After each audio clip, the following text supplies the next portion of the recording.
नमस्कार, सोशल संवाद में स्वागत है। मैं शशि भूषण और आप लाइव देख रहे हैं। और जिस बात की इंतजार थी कि चुनाव का तारीखों का ऐलान कब होगा, वो घड़ी आ गई है।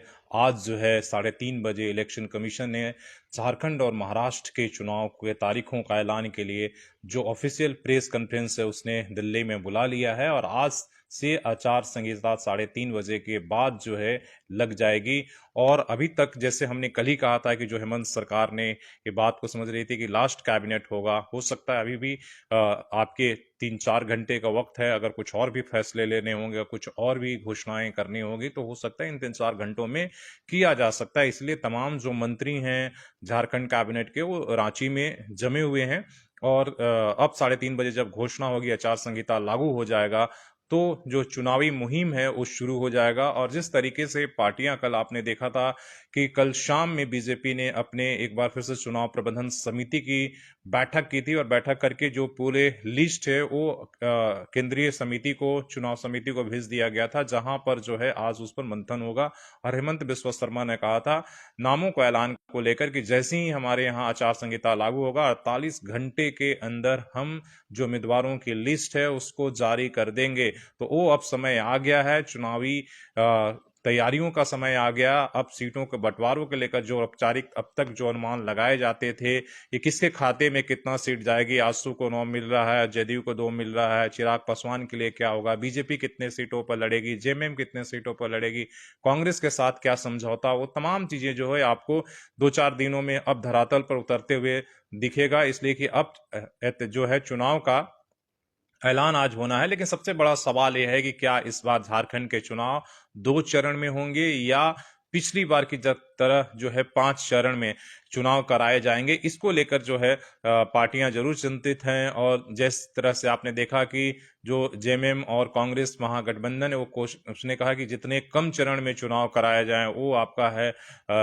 जरूरी है। 5 चरण कराने की जरूरत नहीं है, इसलिए कि जब 5 चरण होते हैं तो आपको पता ही है कि ज्यादा से ज्यादा वक्त मिल जाता है। और उस समय वो चाहते हैं कि जितना बीजेपी को कम वक्त मिले, प्रधानमंत्री कम से कम आए। और वैसे वक्त में आपको पता है कि हर सीट के लिए पिछले चुनाव में 2000 जो हुआ था, वहां पर प्रधानमंत्री ज्यादा से ज्यादा रैलियां कर पाए थे। इस बार महाराष्ट्र और झारखंड, उस समय 4 जो है स्टेट के लिए एक साथ हुए थे, इस बार 2 स्टेट है, तो ज्यादा से ज्यादा वक्त वो झारखंड में दे पाए, वो कोशिश होती है पार्टी के।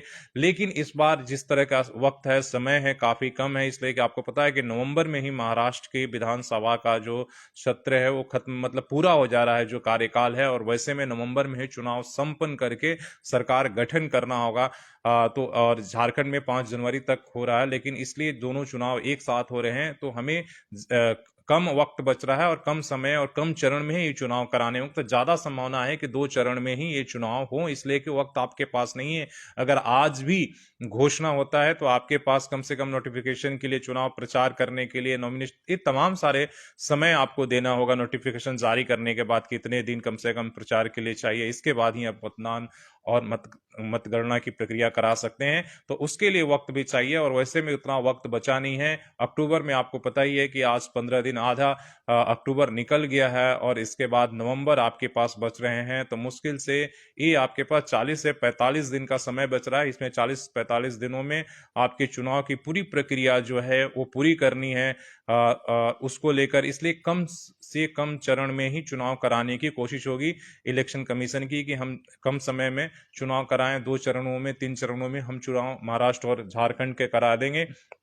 तो कुछ ही घंटों में वो तारीख जिसकी हम चर्चा कर रहे हैं वो हमारे सामने होगा, आपके सामने होगा कि कब कहां पर चुनाव होने वाले हैं। और 45 दिनों के अंदर ये भविष्य झारखंड का एक तरीके से तय हो जाएगा कि किसके हाथों में है। जेएमएम गठबंधन के साथ है कांग्रेस, और जेएमएम गठबंधन के पास या एनडीए के पास है, ये तय हो जाएगा। अगली सरकार कौन सी होगी। लोग मोदी की गारंटी पर विश्वास कर रहे हैं, जो गोगो दीदी योजना है, या जो मैया योजना 1000 से 2500 करने की घोषणा की गई है दिसंबर में, तब तक नई सरकार होगी।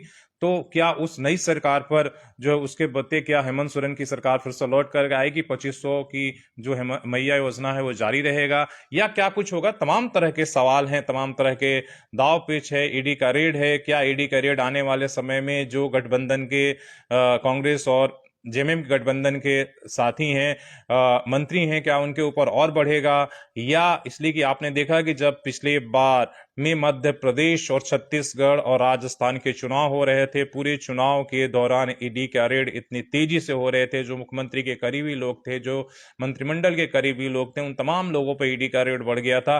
तो क्या झारखंड में ही वो सारी चीजें और बढ़ जाएंगी? संकेत तो वही साफ दिख रहे हैं, इसलिए कि चुनाव घोषणा होने के 24 घंटे पहले जब कल जिस तरीके से रेड शुरू हुआ, उससे तो ये दिख रहा है कि ये जो झारखंड के चुनाव होने वाले हैं, उसमें जेएमएम कांग्रेस गठबंधन के एक के लिए दो तरफ से लड़ना, एक तरफ चुनाव प्रचार और दूसरी तरफ इन रेड से भी निपटना होगा, और एक उनके लिए चुनौतीपूर्ण होगा। तो सबसे बड़ा है कि जनता किस पर विश्वास करेगी, किसकी गारंटी पर, मैया वजना या मोदी की गारंटी? आप भी कमेंट करके बताइए। आज तारीखों का ऐलान होगा, आचार संहिता लग जाएगा, सारी सरकारी जो कार्य हैं, उद्घाटन, शिलान्यास, वो सारे कुछ जो है ठप पड़ जाएंगे आज के डेट में। आपकी क्या राय है? कौन कौन अगला मुख्यमंत्री होगा? किस पार्टी की घोषणा पत्र पर आप विश्वास करेंगे? हालांकि अभी सीटों का जो है तालमेल खींचतान भी बाकी है जेएमएम और कांग्रेस के तरफ से। अभी जो है जब औपचारिक वो बातचीत होगी, हालांकि आप पिछले दिनों देखा कि कल्पना सोरेन और हेमंत सोरेन दोनों जाकर वहां आपके कांग्रेस के राहुल गांधी और मल्लिका खरगे जो अध्यक्ष हैं, उनसे जाकर उन्होंने मुलाकात की थी। कहा जा रहा था कि जो एक तरह से बातचीत है, उस पर जो है वो सहमति केंद्रीय नेतृत्व से लेने गए थे, और उस पर जो है, इसलिए कांग्रेस की कोशिश है कि वो 30 से 33 सीटें कम से कम करे, और जेएमएम की कोशिश है कि वो ज्यादा से ज्यादा सीटें चुनाव लड़कर आए, और उसमें आपको आरजेडी भी है, उसने भी ज्यादा सीटों का डिमांड किया है। तो तमाम सारे आंकड़े हैं और ये सब पर बात होती है, लेकिन आज सिर्फ चुनाव की तारीखों की बात होगी और आचार संहिता लागू होगा। आप हमारे लाइव में बने रहें और आप अपनी कमेंट करके राय दें। जब चुनाव की तारीखों का ये होगा तो हम आपको लाइव आप तक पहुंचाने की कोशिश करेंगे। अभी चुनावी यात्रा में है, चुनावी यात्रा में अभी हम पलामू में हैं। पलामू प्रमंडल में लोगों से गांव-गांव जाकर लोगों से मिल रहे हैं, आम लोगों से मिल रहे हैं। इसमें किसी हम नेताओं से बात नहीं कर रहे हैं, किसी पार्टी के पदाधिकारी से बात नहीं कर रहे हैं, बल्कि गांव में जाकर गांव के लोगों से जो है वो राय लेने की कोशिश कर रहे हैं। रास्ते चलते कहीं भी जहां भी 10 लोग 5 लोग खड़े हैं, वहां हम गाड़ी रोककर उनसे मिलने की कोशिश कर रहे हैं, जिसमें कि हमें रियल जो है वो किसी पार्टी या जो है पक्ष या एक उससे इन्फ्लुएंस लोगों का नहीं हो। तो ये तमाम कोशिश हमारी जारी है। तो उन तमाम कोशिशों के लिए भी आप अपना सपोर्ट और प्यार जरूर दिखाएं। यूट्यूब पर जाकर जरूर सोशल संवाद का वो आप जरूर हमारा पब्लिक ओपिनियंस, पब्लिक के लोगों की जो है वो आप देख सकते हैं कि राय क्या है, कि झारखंड की जनता क्या चाहती है और किस पर विश्वास करती है, वो भी आप उन पर जाकर आप देख सकते हैं। जुड़ने के लिए धन्यवाद, और बाकी अपडेट के साथ पुनः फिर से जोड़ेंगे। धन्यवाद।